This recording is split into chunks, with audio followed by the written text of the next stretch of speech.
Guys welcome back to my YouTube channel. एक नया दिन, एक नया पॉजिटिव एनर्जी के साथ एक न्यू वीडियो। देखो, आज है अपनी 21 नवंबर और कल जो है आईपीएस क्लर्क का रिज़ल्ट आया था। काफ़ी लोगों ने कमेंट भी किया मेरे वीडियो पे कि सर मेरा भी नहीं हुआ। मेरा भी सेम रिएक्शन था कि हमारा भी सिलेक्शन नहीं हुआ है।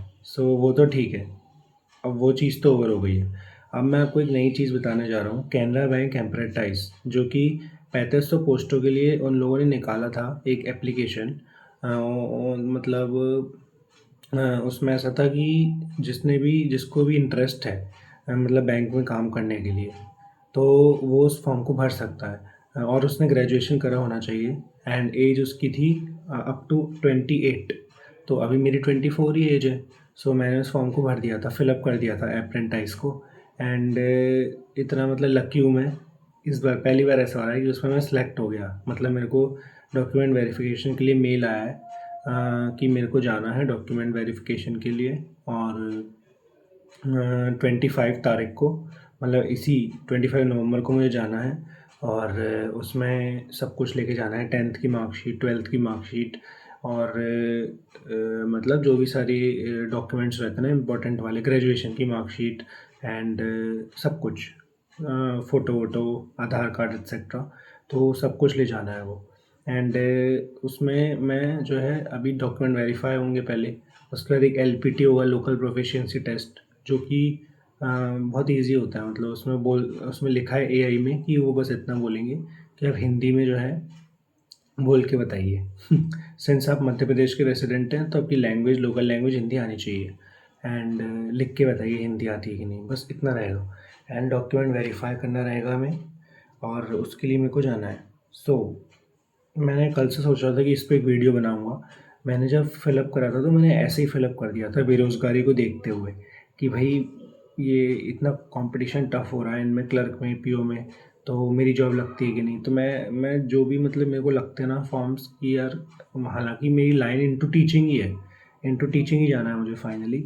बट मैंने सोचा इसको भी एक चांस तो देते हैं। सिंस मेरी दीदी जो है वो कैनरा बैंक में ही है और ऊपर से असिस्टेंट मैनेजर है वो, तो मैंने सोचा कैनरा बैंक में लग जाते हैं एज एन अप्रेंटाइज, एटलीस्ट कुछ तो फ़ायदा हो।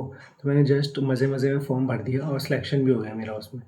तो कल मेरे को ना मेल आया। हाँ, अब ओरिजिनल स्टोरी पे आते हैं। तो कल पहले तो आईपीएस क्लर्क का रिज़ल्ट आया प्रीलिम्स का, ठीक है, 5 बजे कुछ आया था, पता नहीं। फिर मैंने चेक 7 बजे किया था, तो मेरा मूड ऑफ हो गया था। उसके बाद मैंने देखा कि 10 बजे मेरे को एक और मेल आता है कैनरा बैंक की तरफ से। उनका जो मतलब बेंगलोर में हेड ऑफिस है, वहाँ से मेल आता है कि you have been provisionally selected as an Canara bank apprentice for the post you have been applied for. And वहाँ से उनने बोला कि you have to come for document verification on 25th। So अब देखते हैं, मैं जाऊँगा डॉक्यूमेंट वेरीफाई करवाने के लिए। और हालांकि कोई इतना मतलब ज़्यादा अच्छी जॉब नहीं है, बट जॉब तो है एक, एंड एक्सपीरियंस मिलेगा आपको काम करने का, और मोटिवेशन तो मिलेगा, एटलीस्ट एंगेज होंगे अपन किसी चीज़ में, अच्छी चीज़ में। एक मोटिवेशन मिलता है, राइट। एंड बैंक में काम करना था बस मेरे को हल्का सा, तो 1 साल के लिए नौकरी है ये। जब तक मेरा जो है एमएससी भी हो जाएगी, वैसे ही मैं एमएससी प्राइवेट कर रहा हूँ। अब अगर इंटरेस्ट रहा तो ज्वाइन करूँगा। अगर मुझे, जैसे फॉर एग्जांपल मैं रहता हूँ गुना में, गुना सिटी में, तो गुना सिटी के आसपास अगर मिलता है मुझे, जैसे गुना में मिल गया, या फिर रावगढ़ में मिल गया, या फिर अशोकनगर मिल गया, फॉर एग्जांपल आसपास के 30 किलोमीटर के अंदर मुझे अगर सिटी मिल गई तो क्या बुराई है, दिक्कत नहीं है, बढ़िया जाओ काम करो एज एन अप्रेंटाइज। और जिसको अप्रेंटाइज नहीं पता होता क्या है, वो होता है क्लर्क से थोड़ा सा नीचे का होता है। तो क्लर्क का एक तरह से वो असिस्टेंट होता है, तो क्लर्क जो भी कहता है वो सारे काम उसे करने रहते हैं, ठीक है। तो हालांकि मैंने दीदी से पूछा था, जो मेरी मतलब कैनरा बैंक में असिस्टेंट मैनेजर हैं, तो उनने बोला बिल्कुल ज्वाइन मत करना, क्योंकि उसको बहुत पेलते हैं, बहुत काम करवाते हैं। क्लर्क से भी करवाते हैं, लेकिन क्लर्क से ज़्यादा उससे करवाते हैं, किससे, अप्रेंटाइज से। तो मैंने कही मैं तो करूँगा ज्वाइन, अब मेरा सिलेक्शन हुआ तो मैं तो करूँगा। तो कल ऐसे ही सब कुछ चल रहा था। एंड बस ये इस पे मैंने सोचा एक वीडियो बना देते हैं। आप लोग कमेंट्स करो कि मेरे को ज्वाइन करना चाहिए वो कि नहीं करना चाहिए। मेरा तो मन है, देखते हैं बाकी। और वो कहते हैं कि इसकी तैयारी नहीं हो पाएगी फिर बाकी बैंक्स के एग्ज़ाम्स की या टीचिंग एग्ज़ाम्स की, उसमें इतना एंगेज हो जाएंगे, लेकिन मेरे को नहीं लगता। देखो मेरी तैयारी जो है हो रही है, मैं मानता हूँ अपने आप को कि मैं मतलब तैयार हो रहा हूँ, मेरी क्वांट्स अच्छी हो रही है, रीजनिंग अच्छी है, तो मेरे को और तैयारी करने की अब ज़रूरत ही नहीं है। और मेरे को वैसे भी टीचिंग एग्ज़ाम्स में इतनी रीजनिंग वीजनिंग आएगी नहीं, उसमें सीटेट के भरने हैं मुझे।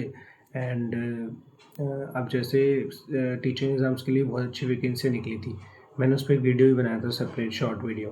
बट मेरा सीटेट 5 नंबर से रह गया था केवल, और मैंने फर्स्ट अटैम्प्ट दिया था सीटेट का। मुझे पता ही नहीं था कि मतलब इतना इम्पोर्टेंट है सीटेट, तो वो भी रहता है। एंड बस चैनल को सब्सक्राइब करो, काफ़ी लंबी वीडियो हो गई है, और यहाँ तक देख लिया तो कमेंट भी करो। और thanks for watching this video, bye bye.